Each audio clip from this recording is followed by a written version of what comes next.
The US Supreme Court have refused to block a new law in Texas that bans abortions for most women.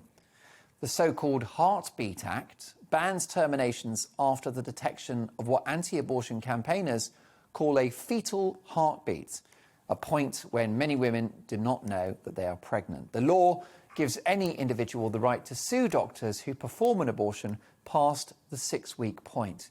Rights groups had asked the court to block the law, but in a late-night vote, the Supreme Court justices ruled 5-4 against granting this. It effectively bans abortions of babies older than 6 weeks. To debate this, I'm delighted to welcome Andrea Williams, Chief Executive of Christian Concern, and Hilary Freeman, journalist, agony aunt and novelist. Hilary, welcome to the show. Thank you. What's your reaction to this court verdict? I'm absolutely horrified. I mean, to me, it is like Gilead. It's the Handmaid's Tale. It's the start of women's rights being oppressed, rolled back, all our rights going.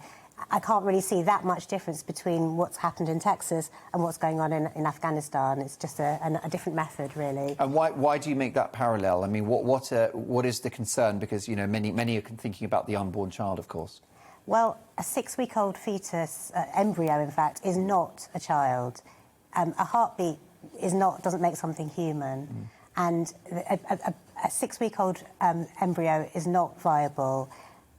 Many pregnancies are lost naturally at that stage. It's not... I don't understand where that time has been picked from. You know, a heartbeat doesn't mean anything. And most women don't even know they're pregnant at 6 weeks. 6 weeks isn't from... It's 6 weeks, not from conception, it's 6 weeks from your last period. So if you don't know when your period is, you may not even know that you've missed your period until that stage. So it's basically banning abortion completely for everything. And the other thing is there is absolutely no exemption in this ruling, as far as I'm aware, for things like rape and incest, which is just horrifying, that somebody can be raped and then forced to give birth to a child, to a baby. A very, very troubling thought. Notwithstanding the issue of rape and incest, what are the other real-world implications for women if the law changes? Well, basically, we'll go back to a situation where women will be forced to have backstreet abortions, because banning abortion doesn't stop women having abortions. It doesn't actually cut down on abortions. It actually makes them just unsafe, and lots of women will die. And with this law particularly, which seems to be unbelievably awful in the sense that it's getting people to inform on each other as well. So it's creating, you know, it really is creating a sort of society that is a horrible place for women to live, and that just tries to control their fertility and everything about, you know, they won't be able to work. You know, it's going to create poverty and a whole generation of children who are, you know, unwanted. It's terrible. I can't think of any good thing about it. Where might you draw the line? I mean, what is a reasonable term at which to say at that point you don't abort? Well, actually, my view is that abortion should be legal from up till term, because then you're not controlling women's bodies. I think last year, or the 2018 statistics, there were only something like 289 late terminations after 24 weeks. So women don't do it. It's only done in absolutely extreme circumstances. So I think, actually, it should become a medical issue. It shouldn't be about the law. It should be about health. But what's the difference between an unborn baby that's perhaps, you know, 8 or 9 pounds in weight outside of the mother's body versus inside the mother's body, if we talk about a term pregnancy? Because when it's inside the mother's body, the mother is keeping it alive. The mother is feeding it. The mother is giving it all the nutrients. She's carrying it around. It's like a parasite, really, when you're pregnant. When it's outside you know, even when a baby's born, a baby may be born at full term, but it's not actually going to be able to survive unless it's looked after, is it? So, you know, what does viability really mean? Andrea, your reaction? Well, no, a newborn baby can't survive unless that newborn baby is looked after. So we need to then say, why aren't we looking after the babies that are inside our wombs? Why are we pitting the mother against our precious, vulnerable, unborn children? A truly civilised society will look after women in unplanned pregnancies, but will also really care for their unborn children, help the women help the women to bring the child to term, and hopefully then help the woman to look after the child if they want to have the child. I mean, the word help there sounds mildly coercive.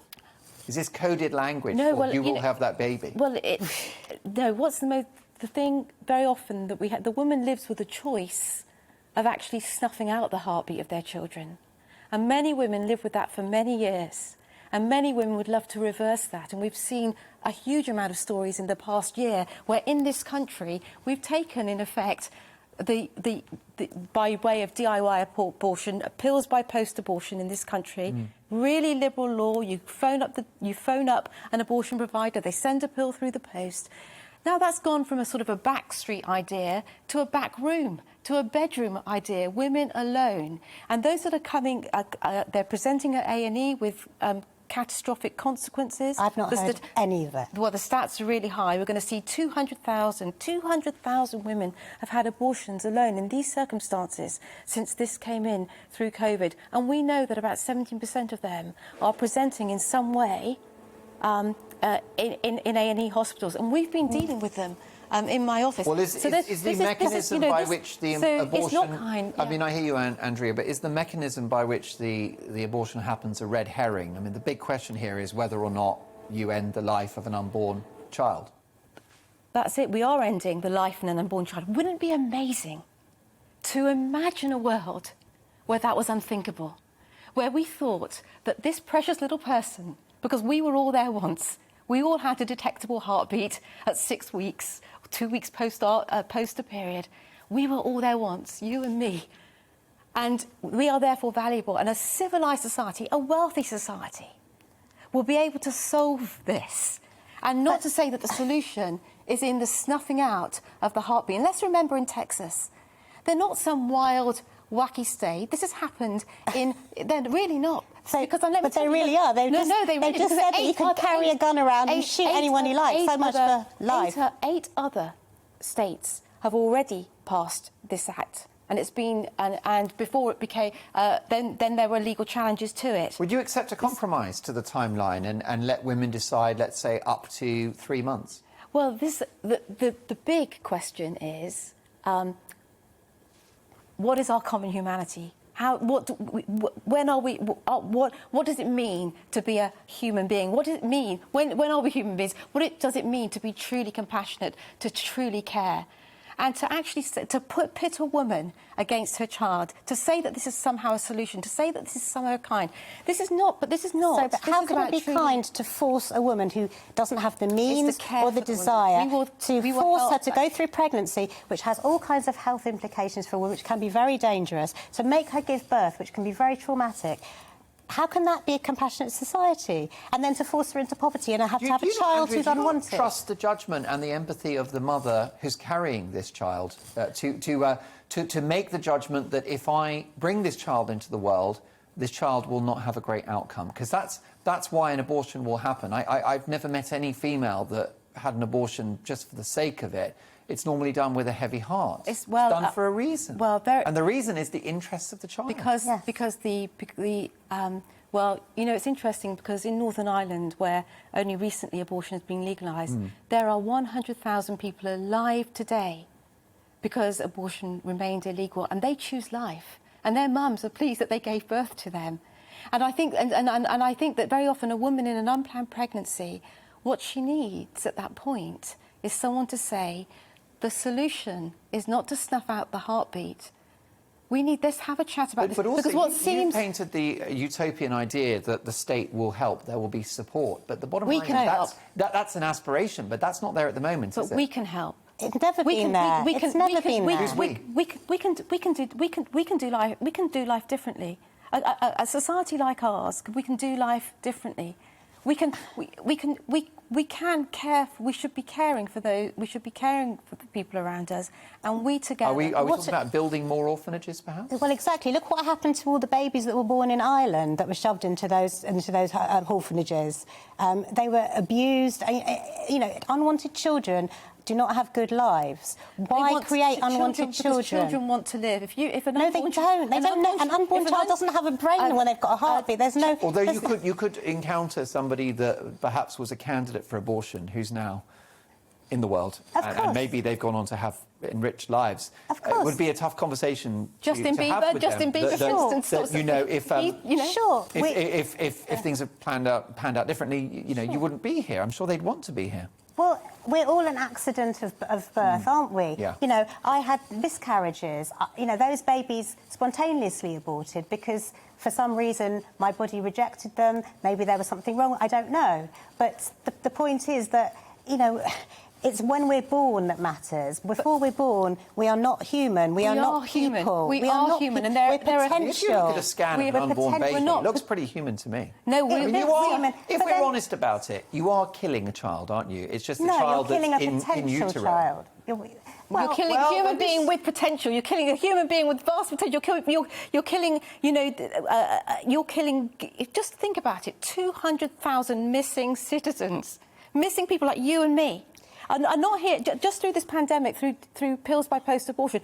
What an extraordinary number! 9.5 million missing citizens. But those So are people like you and me. Just those are people who because of the would not have circumstances been of had happy lives, who'd have been brought up How do we by know? parents who were able to care How for do them, we who know wanted that? to care. How do we know Because that? we know what happens when people are forced to have abortions, because we've had a history of it until the 1960s. We've had hundreds of years of it, where women were forced to have backstreet abortions, Well, where children were born perhaps, I mean, who weren't wanted. Hillary, you might argue that the buck stops with the mother. The mother is the one that's conceived, and she chooses whether to have the baby or not. Yes. Not the state. Yes. And not well, the I'm not politician. saying the state because I'm not. But that's what Well, it is- the it is a abortion legal law issue, is. isn't it? Yes. So the point, no, the point about here, we're talking with. It doesn't just stop with the mother. There's a father involved. There's actually, and there's a child involved, and people need to advocate on behalf of the life that is there, the unborn child that is there. You've said, Mark, yourself, that this is the killing of an unborn child. What That's about actually- if somebody and has been And that is raped? not a, Yeah, and that if is we not, can and that briefly, is not a Andrea. civilised, and that's not wouldn't it be just amazing to think we've been conditioned to thinking that this is somehow a kind solution, whereas let me just say that in this past year as well, we've been representing a doctor who has been involved in reversing pills by post-abortions, where today we could bring women to the studio who've had their babies. They took a choice to take a pill, then they asked for a reversal pill. They chose life, and they're so thrilled that their babies are born. Can we briefly, we are up against it, and I'll definitely give you a chance to reply, but what about the situation in which somebody has been raped or is a victim of incest? I mean, surely it's a double crime to make them have that baby. Well, absolutely. The perpetrator of the rape, he should be punished, absolutely, with the full force of the law. But should an unborn child be punished for the sins of the father? I think sins of the father is a little, you know... Well, you said rape. Forgiving. Yeah, so If you the said I mean, woman, it's worse than- so a it's woman worse who's than been sins of the violated. father. If we're talking about, I've said quite clearly, a rapist should be punished with the full force of the law. That hardly ever happens, and the mother should not be forced to carry a baby.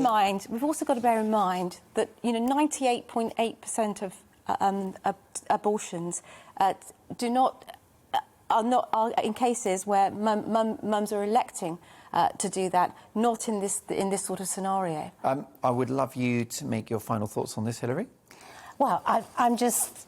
I just think that this is about women being controlled. That's what it's about. It's about women losing control of their Being bodies. given real choice. About being women forced being given to real have choice. babies, being forced Being to be able to pregnant, connect being forced to give birth. And it cannot be good in any place, because that just takes us back to the Middle Ages. And we've moved forward from that. We've progressed, and we should not be going backwards. A really heated and impassioned debate, strong points made on both sides. Thanks to my guests who spoke very eloquently, Andrea Williams, who is Chief Executive of Christian Concern, and Hilary Freeman, journalist, also a relationship expert and novelist. Thank you to you both. What's your view on this one? gbviews@gbnews.uk.